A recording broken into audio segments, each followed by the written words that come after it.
There's no better feeling than a personal win, and the State Farm Personal Price Plan can help you do just that.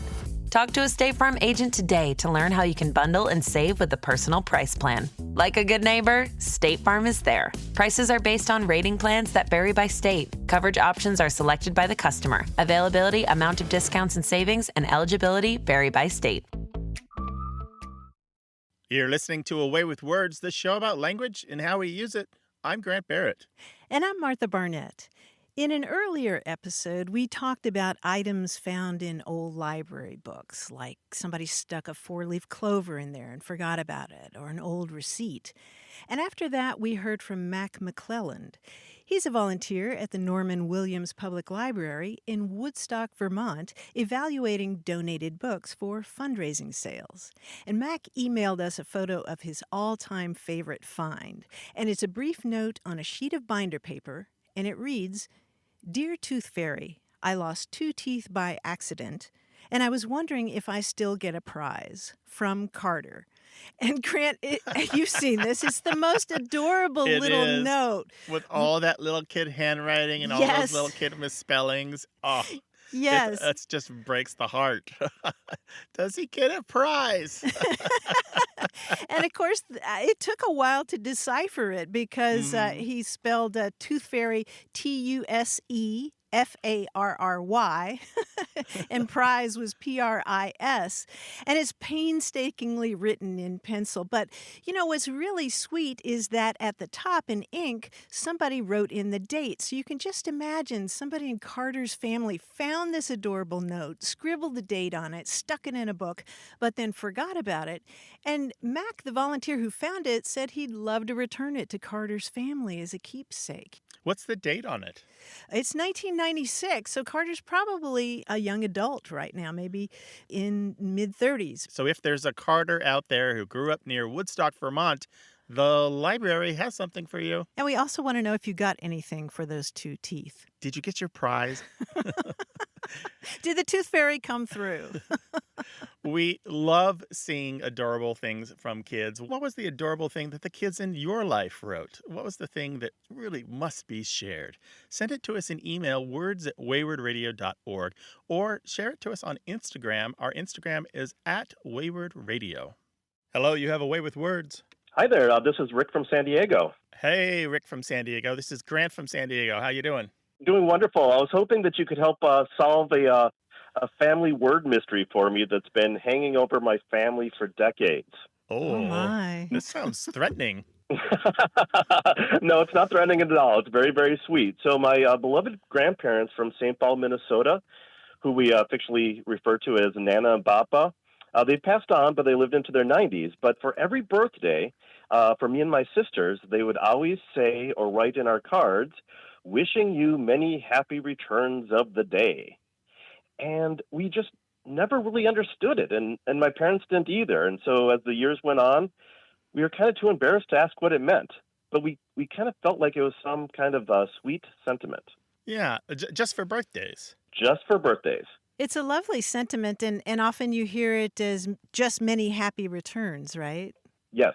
But less and less, Grant. I don't usually hear that phrase anymore, many happy returns. Yeah, it's got an old-timey flavor to it, but I agree that it is a sweet sentiment. There's something charming about it, maybe even lovely. Yeah, and I love that that they used the original form of it, many happy returns of the day, and it's actually very straightforward. They're hoping that that day returns again and again and again, that you enjoy many more birthdays. And it's a phrase that goes back to at least the early 18th century. The earliest we can find is by an 18th century priest named William Tazwell, who wrote, "And to wish we may see many happy returns of this day, many happy New Years." So he was talking about many, many more New Years to come, that New Year's Day returning again and again and again. And then later, Samuel Johnson wrote, "Now the new year is come, of which I wish you and dear Mrs. Gastrell many and many returns." So again, you get this idea of that year just coming back and back again. And that's the idea that informs that phrase. So what's returning is the holiday. The birthday comes again, the New Year comes again. It could be Christmas comes again, or an anniversary comes again. Some special day comes again, and in between those two birthdays or those two New Years, everything is happy, and that's what they want for you. Wow, wow, I did not expect that. That's Yeah. amazing. Thank you so much for helping you solve this mystery for my family that's kind of been over us for the last several decades. Well, I would like to wish you, Martha and Grant, many happy returns of the day. Oh, well, thank you. Yes, absolutely. Thanks, Rick. We appreciate it. Take care now. Thank you very much. Take care. Bye-bye. Alrighty. Bye-bye. I bet there are a lot of people who, just like Rick, going, oh, because it is one of those expressions that you've heard it, you've read it. Maybe Mm-hmm. somebody wrote it in a card to you, and you just kind of said, oh, it's kind of like sincerely yours or Mm-hmm. dear Martha. We use dear and sincerely, even though they might seem a little affected or outdated. Yes, when I think of people wishing other people happy birthday online, I think more and more I'm seeing people wish them another ride around the sun or something Yes. like And it's that. literally the same thing, right? Yeah. Mm-hmm. When the Earth gets back to the same place around the sun, which Yeah. is another anniversary. Yeah. Well, there's something in your history, something between you and your siblings, maybe, or your parents, or something between you and your kids, a thing that you say and you've passed amongst yourselves without really wondering what it meant until now. This is the place to find out. We can help you explore it. 877-929-9673. Email words@waywardradio.org.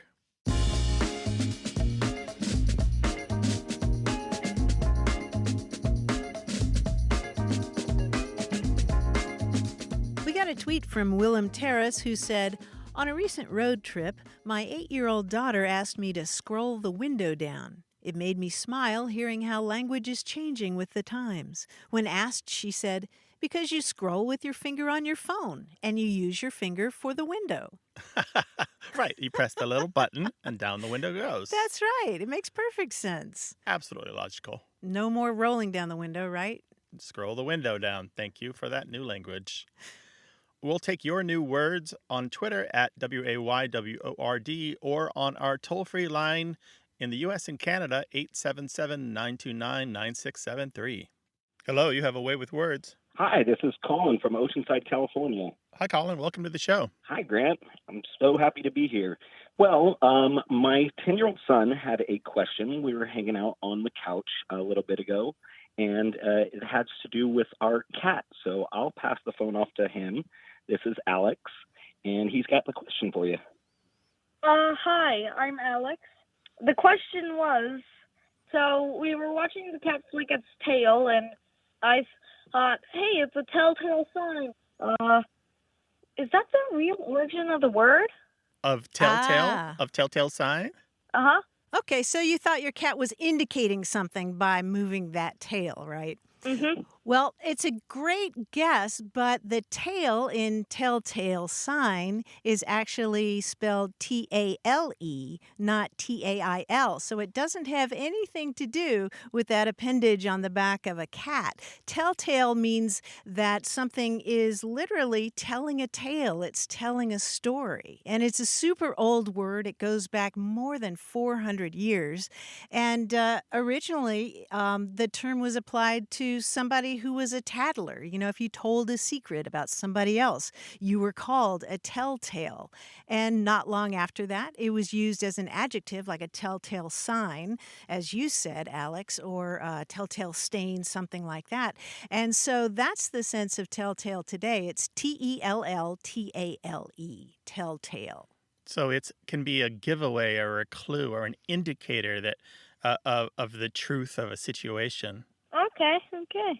So a cat's tail flicking could be a telltale sign, but it's not the origin.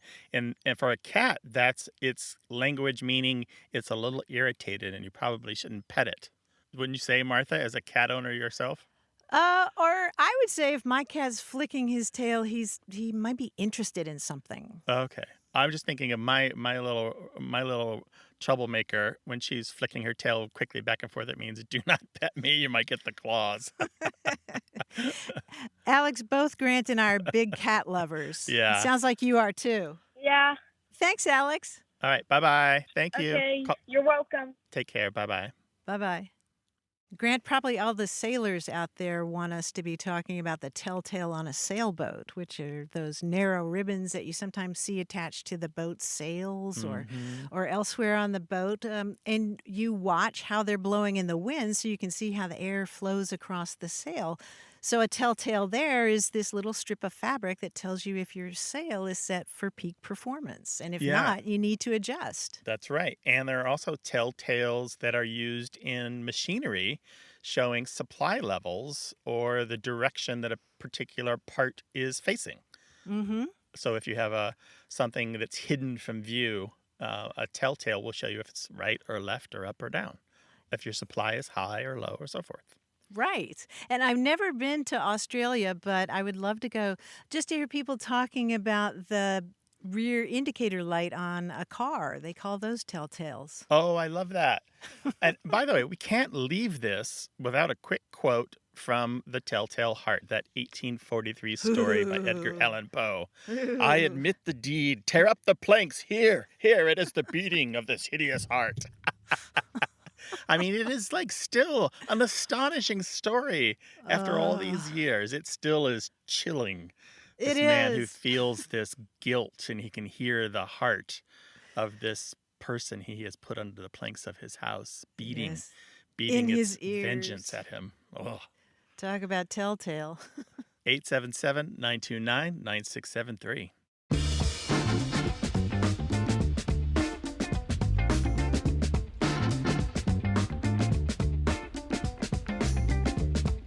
The other day, a friend of mine from the UK made mention of a money spider. Do you know this term, Grant? Money spider? I do not. That's cool. What is it?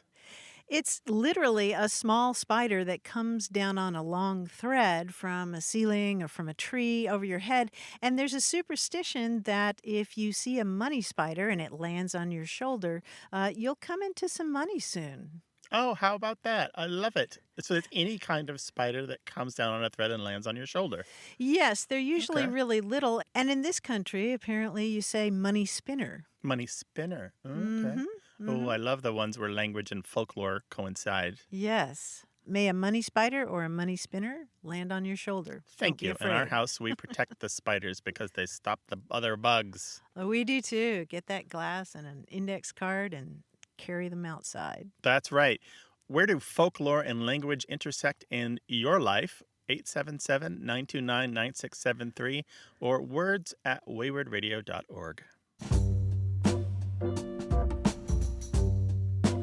More of what we say and why we say it as A Way with Words continues.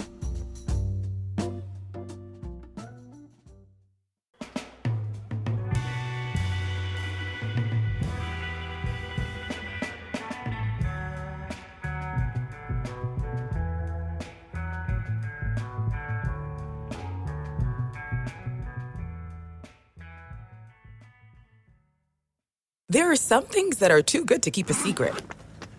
Like how your Amex Platinum card helps you have the perfect trip. I'd like to check into the Centurion Lounge.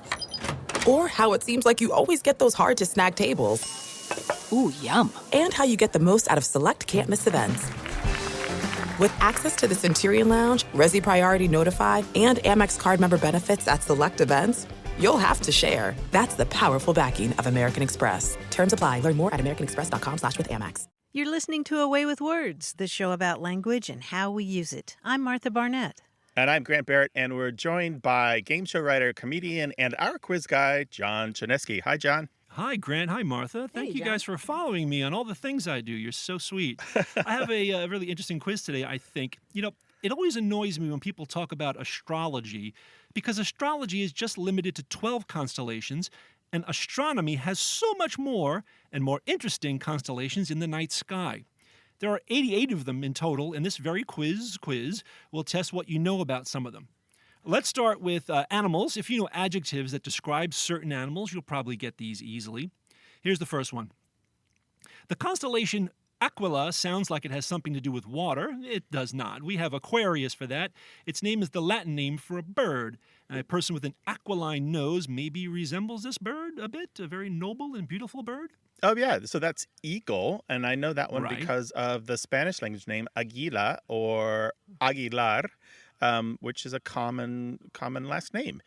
And so if you have an aquiline nose, you have a bird-like nose. It looks like the beak of an eagle. Yeah, very good. No way to cross-reference. Nicely done. Here's the next one. The constellation Columba has nothing to do with Christopher Columbus, except its relation to his name. Now, Columbus is a Latinized version of Colombo, which was a name given to orphans. Perhaps they thought poor orphan children were like the birds this word Aw. represents. I did Now, not if you know know the- that, but yeah. Right. But if you know the adjective Columbine, you know Sure. what this pretty white bird is. What is it? Sure, it's a dove. And the It's a flower dove. columbine looks like little doves all turturing together. If you look at the Yes. blossom, it looks like a bunch of little doves together. Excellent. How pretty. Now, here's the last animal. Monoceros.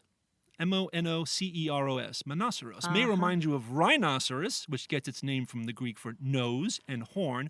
Well, the horn part fits monoceros, and you surely know what the prefix mono means. So what fictional animal does monoceros represent? Well, the Latinized version of that, I guess, would be a unicorn, eh? Yes, exactly. There's a unicorn in the sky. Like I said, next time someone asks you your sign, tell them you're monoceros. You're a unicorn. Now, we've spent more than a year talking about corona, and jokes about beer aside, the word coronation is a clue to the Latin meaning of corona. So the constellations Corona Australis and Corona Borealis are the southern Australis and northern Borealis versions of what item? The crown. That would be a The crown. crown, yes. There's a Yep. southern crown and a northern crown. Very And a good. little crown on a bottle of Corona beer, and coronary arteries form a little crown around the heart. There you go. There's those connections I was talking about right there. Very Yep. good. Thanks, guys. You did this quiz very well. Thank you. We crown you the king of quizzes. Thanks, John. Hooray! Well, we'd love to talk with you about language, so call us 877-929-9673 or send us an email. That address is words@waywardradio.org or hit us up on Twitter @wayward. Hey there, you have a way with words.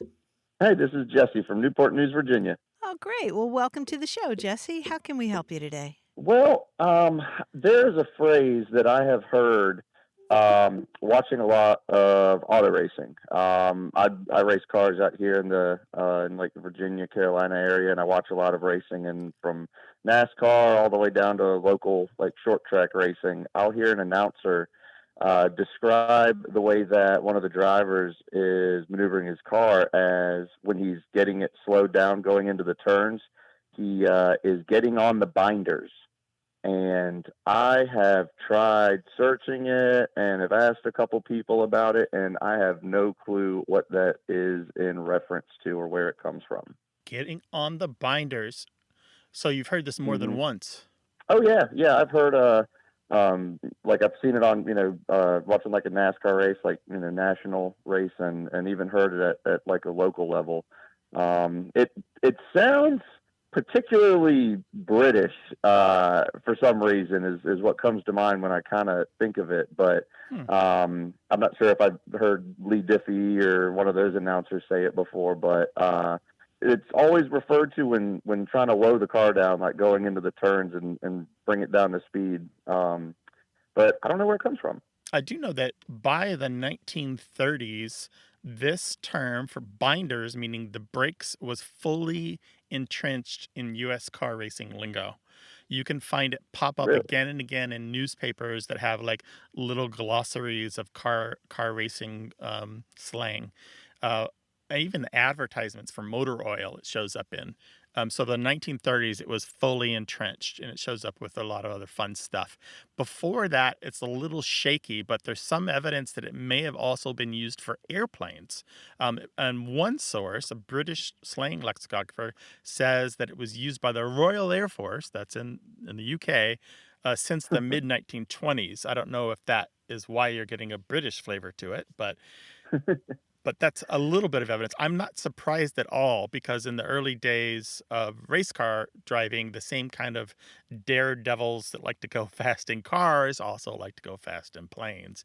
But you will still, Oh, to this gotcha. day, hear it in some airplane use and in motorcycles and kind of any place that machines need braking. I think there's some use in the military as well. Oh, that's interesting. And next time I meet a pilot or anyone who flies, I might try to throw that lingo their way and see if they pick up on it.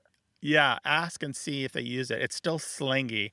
There's a World War II slang dictionary of it's a collection of service slang, and there's a phrase "jump on the binders" defined as apply the brakes. And when you said that you heard an announcer say, how did he phrase it? Just getting on the binders. Getting on the binders. It reminded me very much of that, but jump on the binders, getting on the binders, it's so similar to me. It's funny that, like, here we are 60 years on, and the phrase could be almost the same. Jump on the binders, meaning apply the brakes. Pretty cool, though. Nice. Jesse, call us again sometime with racing lingo. This sounds like something we need to dig into some more. I appreciate it. Bye. Take care. Bye-bye, Jesse. Well, if you have a hobby with a lot of great lingo, we'd love to hear about it, whether it involves any kind of racing, car racing, bike racing, maybe balloon racing. Give us a call, 877-929-9673, or tell us all about it in email. That address is words@waywardradio.org.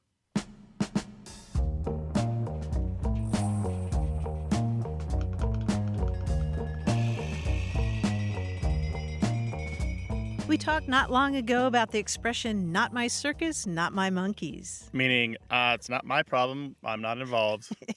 Yes, and that prompted an email from Nellie Cooper, who's a professor of French and Russian at Northern Michigan University in Marquette.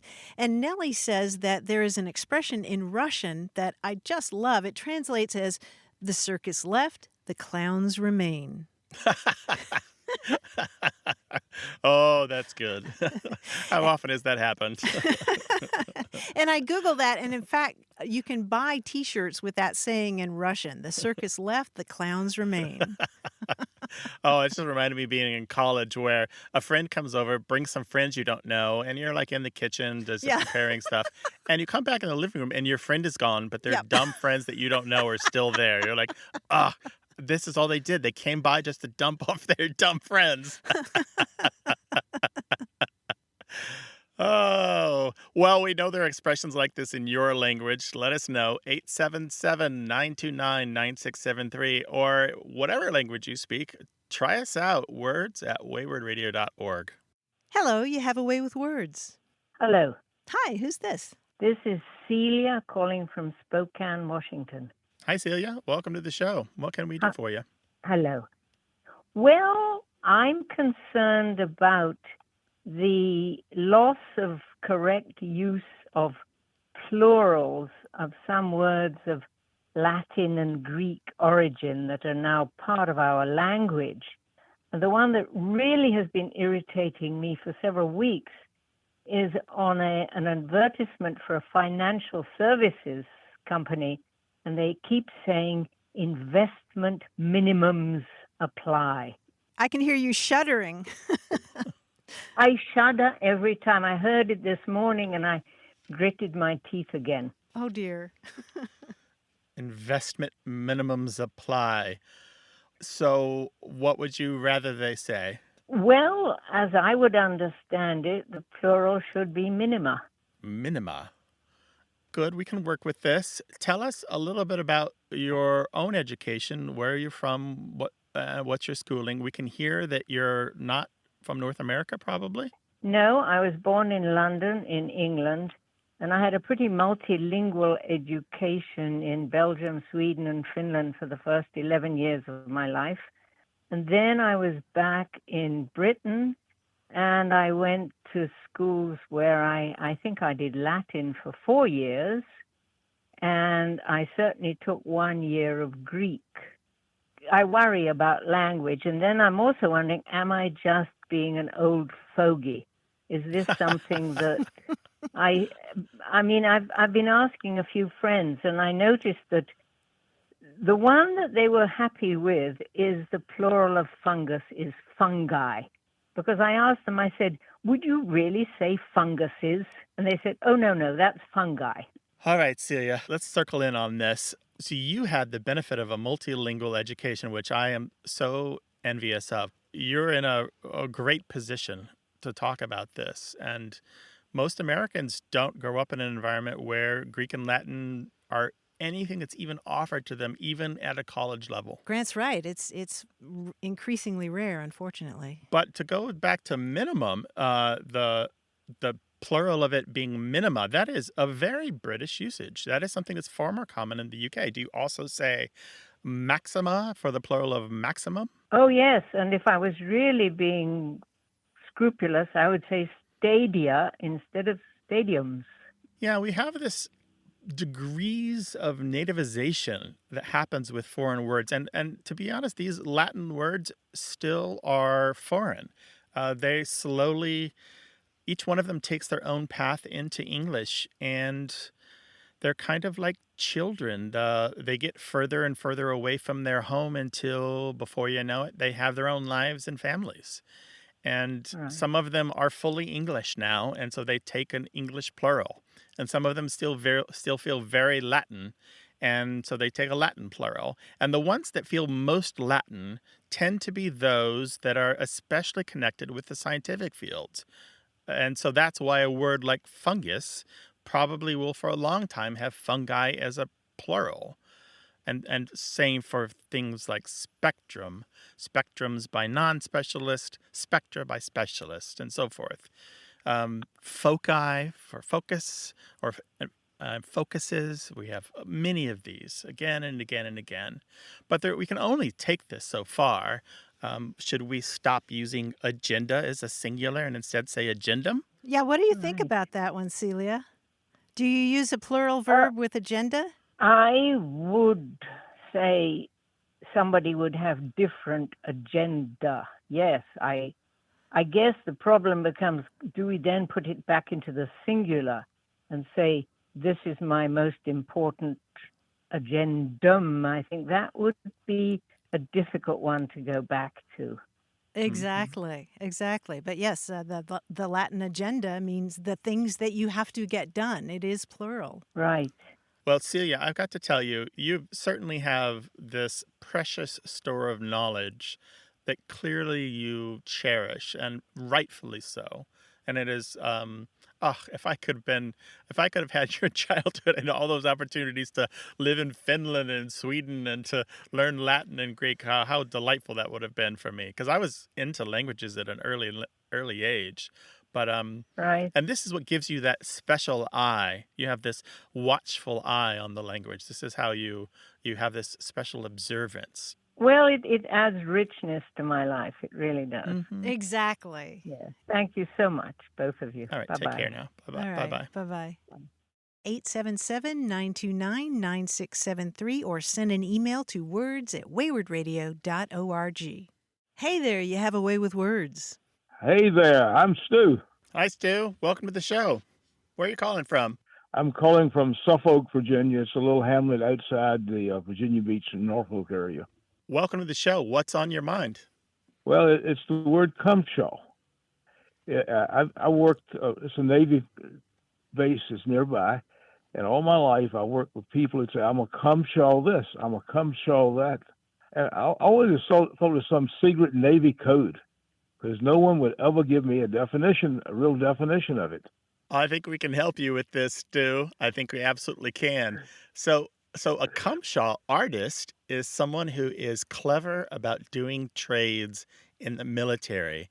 And this is a real art in the military, because you don't necessarily have the what you want when you want it, as you might remember if you've been in the service yourself. Yes, I've been in the Army. Yeah, in the Army. There we go. It might be as simple as trading cigarettes to, have somebody look the other way when you come in after lights out. Or if you need a part for a machine but don't have it, well, a cumshaw artist knows people. And through a complex series of favors and trades, they can get that part and get it ready to be installed. And usually food and booze are a part of the trades, and maybe even an entire machine. It'll just appear there in the morning, thanks to a cumshaw artist. Maybe not officially checked out of where it came from, but maybe officially checked into its new home. After all, it all belongs to Uncle Sam, right? So that's cumshaw. To cumshaw is clever trades. Sometimes it's really, really clever stuff like swapping use of someone's car for your date night in return of a load of fresh meat for the next barbecue. Maybe the guys who eat in your mess are all tired of chicken, and some other guys in another mess are all tired of pork. So you put those two supply chiefs together and take a little off the top for your own. You know, he's usually a really friendly guy. He's fun to talk to, and he just knows what to do to get the thing that you want. And maybe it's not strictly legit, but it's never completely outright illegal, you know? Okay. But you know, there's a really interesting history to this word. It's 200 years of history behind the word cumshaw, Stu. Well, tell me about it. Well, it goes back to when the British started their history in the port of what is now the port of Hong Kong in the early 1800s. The British were trading with the Chinese. And in Mandarin, there is a word, if you'll forgive my pronunciation, it's something like 感谢, which basically means a gift or a present, or can be used as a thank you. And in a dialect spoken in the port city of what is now Xiamen, there's another word which is similar, 感谢, which means about the same thing. And these two words sounded to the Englishmen like the word sounded like cumshaw. And so they'd hear this word not only from children and beggars on the street asking for food or coins or gifts, but also from Chinese translators and trading port officials who were looking for payment before doing their jobs. Now, sometimes that payment was official, but sometimes it was a bribe. Oh, that's interesting. That term just kind of became entrenched in the Royal Navy. And then when the American forces started spending their time in China, they also picked up the term from the Royal Navy. And you can find as early as the 1830s, it shows up in American newspapers, things called cumshaw boxes, which meant present boxes, these really ornate Chinese-made boxes that you could put presents in to give to people. So, Stu, how about that? A lot of history behind that word. I've wondered most of my life, I'm in my 70s, and I wondered most of my life what the official definition of cumshaw was, and just you've really filled me in on the history of the word, not realizing it actually came from the port of what I know is Hong Kong. And Stu, thank you so much for sharing those memories. Thank you all so much, and have a blessed day. Bye-bye. Bye-bye. You too. Bye-bye. Well, if there's a word that you've been wondering about all these years, we'd love to talk with you about it. So give us a call, 877-929-9673, or spill the whole story in email, words@waywardradio.org. More about what we say and why we say it. Stick around for more.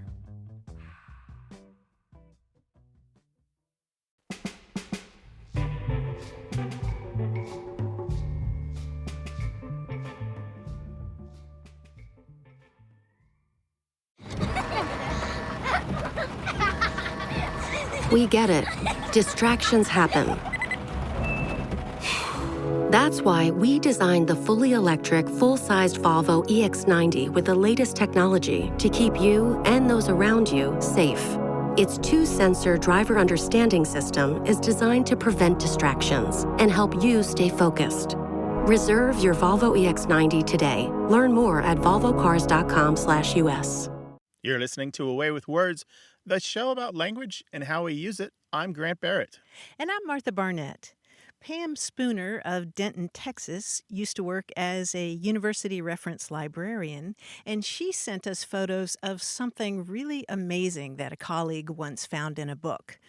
It looks like a plain white professionally printed business card or a calling card.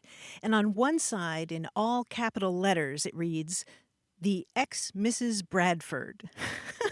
That's all it says. The Wow. ex-Mrs. Bradford. And at the bottom, written in ink, is the word over in parentheses. So you turn it over, and on the other side of the ex-Mrs. Bradford's card, somebody wrote by hand in this beautiful old-fashioned script, "Meet me at the Paramount Theater, Sunday afternoon." Oh, wow. There's a story there. Wow, what happened?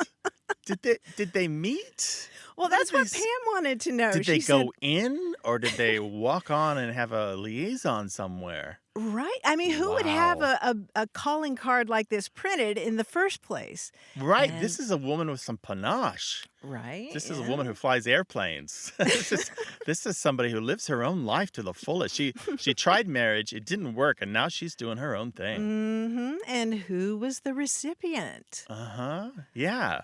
Was it a man? Was it a woman? Good Could have question. been anybody. Or maybe it was just an agent. Maybe it was just a business card. Maybe it was just somebody maybe she's in the film and she wanted somebody to see her Ooh. latest picture. Ooh. I'm just thinking that maybe some of you want to fill in the blanks here for us. Write a story about it. So to recap, on the front it says the ex-Mrs. Bradford. On the bottom it says in handwritten ink over, and on the back it says meet me at the Paramount Theater. What's the rest Sunday of afternoon. Sunday afternoon? What's the rest of the story? You tell Yes. us. Write us Yes. a couple sentences, send them to words@waywardradio.org, and we'll pick a few and share them on the air in a future episode. Email words@waywardradio.org or tell us on Twitter at WAYWORD. Hi there. You have a way with words. Hi, Martha. This is Julia, and I am calling from the tropical Champlain Valley. I've been told that's what it's called. I'm originally from the Dominican Republic, and I came to this country when I was 10. Spanish is my first language. And so my question, when we came from the DR, as I mentioned, 31-year dictatorship there. We fled and landed in New York. And our second year, we moved to Long Island, pretty much to a Jewish neighborhood. And I had a lot of Jewish girlfriends, and they did something that I thought was really cool. They would say, you go, oh, you deserve that. They go, deserve, schmeserve. You go, oh, that's so cool. Cool schmoo. And I picked this up because I thought it was really cool. And the point was to repeat the word and I guess make up a nonsense word from it as a way to, I don't know, be funny, deflect a compliment or disagree or deflate a statement. I wasn't, I knew when to use it, but I sort of recently went in search of why, because my husband's from Nebraska and he never heard such a thing. And so I said, well, I think they told me it was Yiddish. So I asked a Jewish friend, she said, no way is that Yiddish. So I thought the two people who might be able to tell me what this is would be the two of you. Absolutely. This is a great example. Deserve, schmerv. That's a really good one. One that a lot of people will know is fancy schmancy, which by far and away is the most common one of these. And it's so common that it's kind of neutral, even positive, and not really negative like so many of these are. This is known here. I'm going to throw some linguistic terms at you. This is known as shm-reduplication or echoic dismissive shm. That's SCHM or SHM. And reduplication is when a sound or a word repeats. And echoic means when something sounds like something else. And dismissive means you're dismissive of it. You're kind of poo-pooing it. But let's just call it shma for now. Shma. Yeah, and there's a kind of rhythm to these, right? This reduplication kind of has a da-da-da-da rhyme to it. Not a rhyme exactly, but there's kind of a melody to it. And linguists who have looked at this have indeed found it, despite what your friends told you, in Yiddish in the 19th century, when you could say things like tata shmata, which basically meant father schmother, where the schmata meant rag. And it was what women would call their no-good husbands when they couldn't provide for their children. Tata schmata. And other things like geld schmelt. Money is not everything, is basically what you're saying. this really does exist in Yiddish, and there are examples of it in Eastern European Yiddish in the 1800s, definitely. And it shows up in Wow. English at least as early as the 1920s, and probably earlier. And before long becomes kind of trendy in slangy English and really has never fallen out of use, and still Really? is kind of, still is popular today. Is it always like an SH or SCH prefix to the second repetition, or just any playful nonsense way of Well, saying? that is a wonderful question, because in this particular kind of reduplication, where we're using this Yiddish-derived kind of dismissive form, it is a shma, SEHM or SHM. But there are other kinds of this where an M is used in Farsi and Turkish and some other Middle Eastern languages, where they use just an M and some other letters to kind of do a word, and then a word that's kind of modified a little bit in order to mock it, make fun of it, or to dismiss it. And so this kind of Oh, that's repeating a great. word partially, but modifying it, does exist in other languages. Wow, but not in Spanish, or it does? Because I never A heard it. little bit, but not very common in Spanish. I don't have any Yeah. examples at hand, but I believe there are some Yeah. in Spanish. Well, this is so great. I knew you would know. Yeah. Thank you. That's Our great. pleasure, Julia. You sound like, what with the Dominican Spanish background and the time in Nueva York, it sounds like you've got a great linguistic background. So you're bound to have more questions for us later.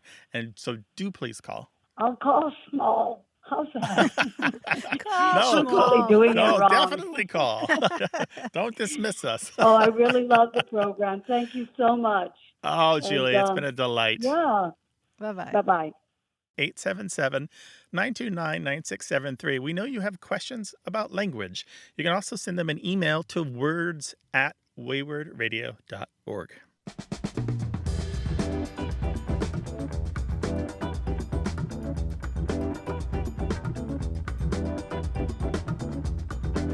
There's a 1946 article in California Folklore Quarterly that's titled Folk Sayings in a Pioneer Family of Western Oregon. And I've had a lot of fun going through this and seeing some of the sayings that were popular as people were starting to settle the state.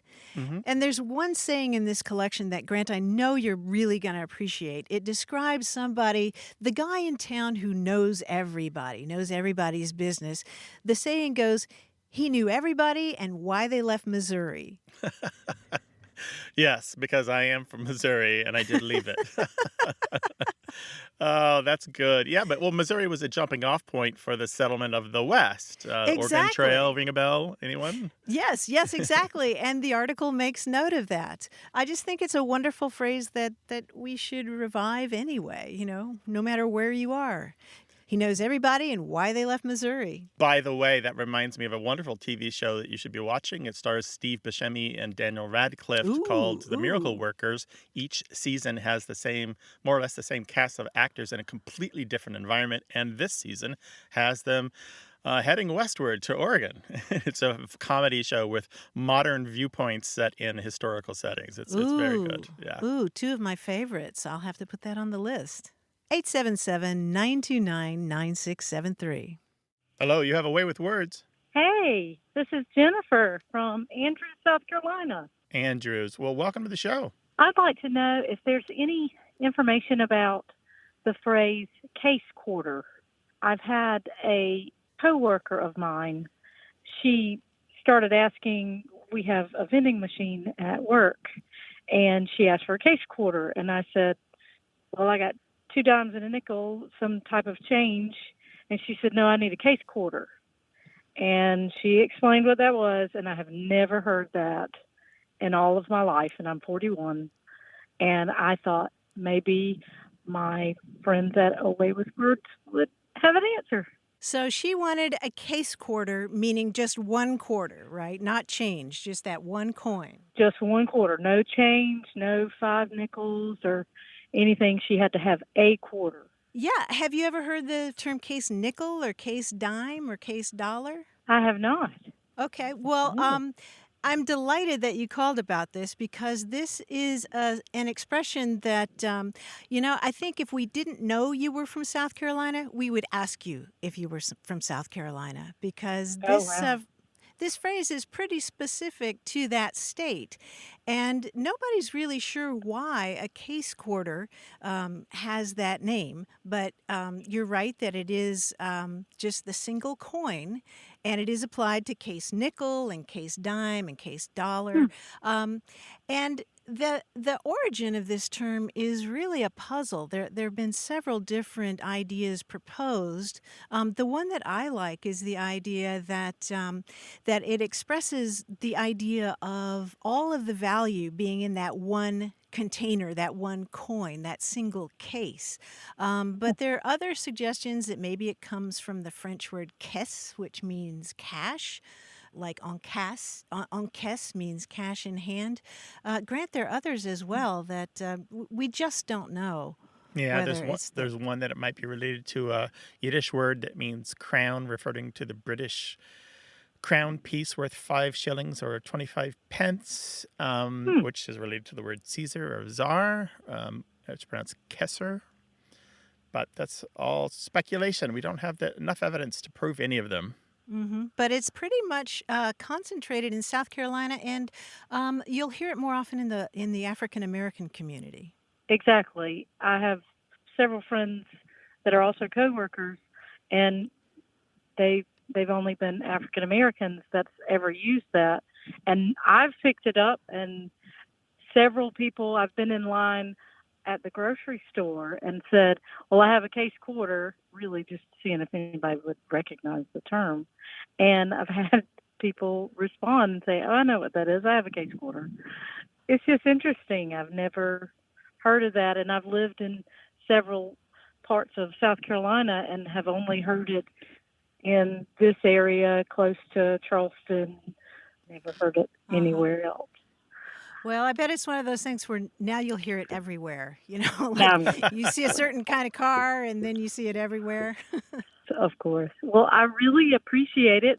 Thank you so much. Thank you for calling, and call us again sometime, all right? All right. Thank you. Take care, now. Jennifer. Bye-bye. Bye. 877-929-9673. Hi there. You have a way with words. Hello, this is Paul Mena calling from Centerville, Massachusetts. Hey, Paul. I was born and raised on Long Island in Nassau County, New York. My parents were born and raised in Brooklyn and moved from Brooklyn to Nassau County when I was just a few months old. And they brought with them an unusual Brooklyn figure of speech that I have not heard anywhere else. And that is Johnny Pump, which is the phrase that they use to describe a fire hydrant. And for some reason, I thought that was a universal phrase. So the first time I tried to parallel park in Nassau County and remarked, oh, this is not a real space, there's a Johnny Pump there. That was the first time I realized that we were not in Brooklyn anymore. So my questions are, is this phrase, Johnny Pump, used anywhere outside of Brooklyn, and what is its origin? Johnny Pump meaning a fire plug or a fire hydrant, right? That is correct. How far back are we talking that your parents lived in Brooklyn? They left Brooklyn in 1960, and I was born in 1959, and they used the expression for as long as I can remember, especially when we made trips back to Brooklyn and parking was at a premium. That was a very common situation that they would try to park, and there was a Johnny Pump ruining their parking experience. And when I've tried to use the expression, it's either seen as very quaint or very odd or results in a lot of laughter. And so now I don't say it except with my wife, who I think at least pretends that it's a quaint expression. No, it is. It's a good quaint expression, and if you use it amongst the right people from Brooklyn, they'll know that you're an old timer anyway, if not an insider. I think Johnny Pump is fading, although you will still find it here and there. It is a Brooklyn expression, although you will find print evidence that it was used in Manhattan and other parts of the 5 boroughs. The origins are murky. I think that the Johnny probably is related to the John, meaning the bathroom, because what you would do is, if you were a city worker, you would crank open that fire plug and you would direct the spray in the gutter to clean out like the horse apples and the trash and whatever, the whatever kind of filth was in the gutters to send it towards the sewer grates or the sewer opening. So it's kind of a street cleaner, kind of cleaning the street as a John. But that's just a guess. Otherwise, we don't know. I do know that I found it in the Brooklyn Eagle as far back as 1926. And again it comes up in association with Brooklyn, including boxer Rocky Graziano had a kind of a tell-all in Collier's magazine in 1949 where he talked about his life as a Brooklyn kid and talked about opening the Johnny Pump and getting the trunks on and kind of like running from the police who came to shut the Johnny Pump. But you'll find similar stories again and again throughout the 30s and 40s and 50s of people talking about, the hot summers and opening the Johnny Pump. But yeah, hang on to those old terms. Those mark you for who you are and where you're from. Those are good ones. Johnny Pump. You and Rocky Graziano remember the Johnny Pump. And your wife. And your wife. Yes. She indeed. tolerates it anyway. Take care. Appreciate the call. Thank you so much. Thanks, All Paul. right, bye-bye. Bye-bye. We call those terms two-headed terms when you grow up saying it and then you move someplace else, and everybody looks at you like you have two heads when you use that term. Have you had that experience? Call us about it, 877-929-9673, or send an email to words@waywardradio.org. Thanks to senior producer Stephanie Levine, editor Tim Felton, and production assistant Rachel Elizabeth Weisler. You can send us messages, subscribe to the podcast and newsletter, and catch up on hundreds of past episodes at waywardradio.org. Our toll-free line is always open in the U.S. and Canada, 877-929-9673, or email us words@waywardradio.org. A Way with Words is an independent production of Wayward, Inc., a nonprofit supported by listeners and organizations who are changing the way the world talks about language. Many thanks to Wayward board member and our friend Bruce Rogo for his help and expertise. Thanks for listening. I'm Grant Barrett. And I'm Martha Barnett. Until next time, goodbye. Bye-bye.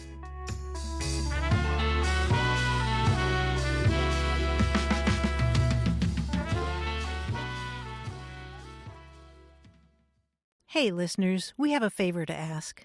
We'd love for you to fill out our listener survey at gum.fm/words. Your feedback is crucial. It's quick, and it helps us make our show even better. It shapes our show, helps us plan, and ensures we're bringing you the content you love. That's gum.fm/WORDS. Thanks for being a part of what we do. Thank you.